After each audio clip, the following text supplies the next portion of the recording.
Hi, and welcome to my final presentation video. To begin with, I always had food on my plate provided by my mother.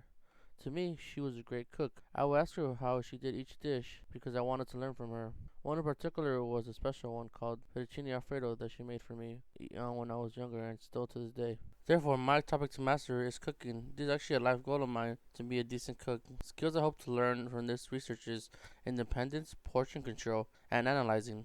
Now the basics. You first have to understand off the bat you are no Gordon Ramsay. You are just a beginner. These are the ingredients I'll be using to cook the pasta. I'm cooking the chicken separately with its own seasoning. From looking online at a lot of recipes, I was able to nitpick the most basic form there is. It contains the signature fettuccine pasta, butter, heavy cream, salt and pepper, garlic salt, and Parmesan cheese. The chicken breast will be seasoned with garlic powder, paprika, salt and pepper, and brown sugar. It will be cooked in a pan with some oil in it to help the cooking process. We got our ingredients. Now it's time for the tools in our arsenal. We first have a pot to boil our pasta, the pan to cook our chicken. We are going to cook the chicken first because we want to set aside for the pasta after. Tongs will be used to flip the chicken, and once the chicken is cooked and the tongs are washed, it will be used to serve the pasta. The oil is for the chicken. We also have a knife to cut up the chicken. The last tool is optional. You don't really need it. It just makes your life easier, and that is a colander to drain your pasta. We will start with the chicken first, since it will be quicker to cook than the pasta. One tip: if your chicken is a bit frozen, it can be easier to cut up in pieces using a knife. I stuck on one small piece since that's the perfect serving size for a person like me. Our chicken is cut up now. It's time to season it. I don't want to get my hands dirty, so I put it in a bowl and I'm using a spoon to mix it with the seasoning. The recipe calls for a teaspoon of all ingredients. We start off with garlic powder. Then it's paprika, pepper, salt, and finally brown sugar. The seasonings are in the bowl with the chicken. Now I'm mixing it with a spoon, trying to mix it good. The chicken turns reddish. That's due to the paprika. It should take no more than 2 minutes of mixing the bowl. One tip I recommend when cooking is to clean as you go. You can see all the seasonings gathered around the bowl. I would put them away as soon as I'm done the mixing for the seasonings to seep into the chicken, making it tastier. Now it's time to cook the chicken. Turn on my stove, which is a big thing. Always make sure the stove's on. I poured my oil. I made sure not to put too much oil because then the chicken will be covered in oil, which I don't want that. So I put a little bit.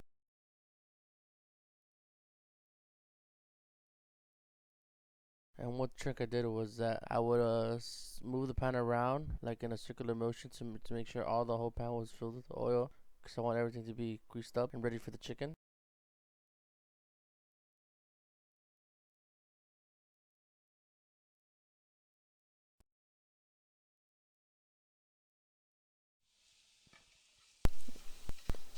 I use the tongs to move around the chicken because I want to make sure the chicken gets covered with the oil, and I lower it down a bit because I don't want it to get too burned at first. I want it to get just the right amount of hotness in it.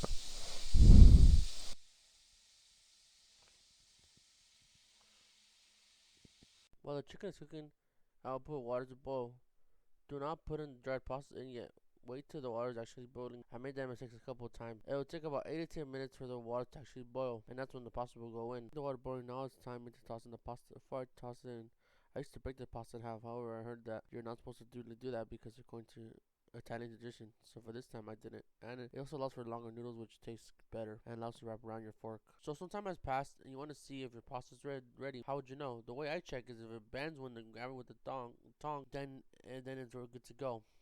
When I checked out mine now, I saw that it was ready to go, so I drained it. The recipe calls for some butter on low heat. I kept the chicken in the same pan because I don't want the flavor to skip the pan. I just set the chicken to the side while the butter melted. The recipe now calls for me to put some heavy whipping cream into the pan, so I pour some, just enough to cover around the whole pan, so that when I put in the pasta, it'll be ready to go. Since put some seasoning on top of that. So first we're gonna do garlic salt.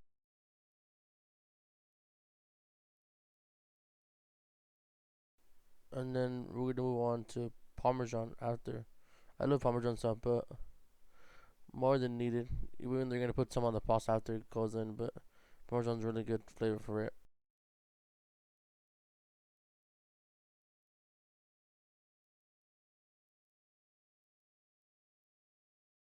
You get your pasta from the drain and toss it in there. and we're almost and it's good to go. Here's my final result. My interpretation of the fettuccine pasta alfredo with chicken. I know as I cook more that I will get better. One of my sources said to follow the recipe. Sometimes a beginner doesn't have to do the exact measure. A beginner is just trying to gain experience and complete the recipe. In my video, I didn't use exact measurements because I felt as I'm a beginner, so I mostly stuck to eyeballing. However, I have over seasoned my chicken in the past, but I have come to learn what is the right amount of seasoning. My source also said that to take a cooking class, which I don't think you need because a beginner is gonna always start with just a pan and ingredients, and that's it. Going off my previous statement, you don't need all the equipment like the measuring cups. You can eyeball it. You don't need a fancy knife. A knife that cuts is fine. I'm also stating this in terms for beginners. When you buy or have an equipment, that's when you move into the next level. However, most recipes can be done with basic tools, but if you want to take things to the next level, that's when you move in and upgrade your equipment. I thought it would be important to get a chef's perspective since they have a lot of experience and passion. On the chef's blog, it stated that cooking is slowly becoming a dispensable skill that can be replaced through delegation. It said, why do something when you can pay someone else to do it for you? That's referring to the rapid growth of food delivering businesses such as DoorDash, Grubhub, Postmates, and others. They have made food more accessible than ever before. That is what makes cooking an important skill because anybody willing to do it can learn it. One of the main things that sets apart from cooking at home and in a restaurant is that you are in control over the ingredients and the portion size. I always had this trouble when making pasta. I put too much dry pasta in the boiling pot. However, more as I cooked the recipe more and more, I learn the right amount. I thought all my sources would help me, but I ended up disagreeing with most of them because they put too much pressure on having the right equipment and measurements. The internet is a great place for information. I was exposed to so many recipes, it allowed me to choose the right one for me. It also showed me the right tools to use. Cooking is a skill that is being taken over by food delivery stores such as DoorDash. Everybody is forgetting about their roots. Cooking is how we survived back then. Cooking can make your life better because you are in charge of what you make and you can share with others and the people around you. That is another video. Thanks for watching. I hope you enjoyed it and let me know for any feedback.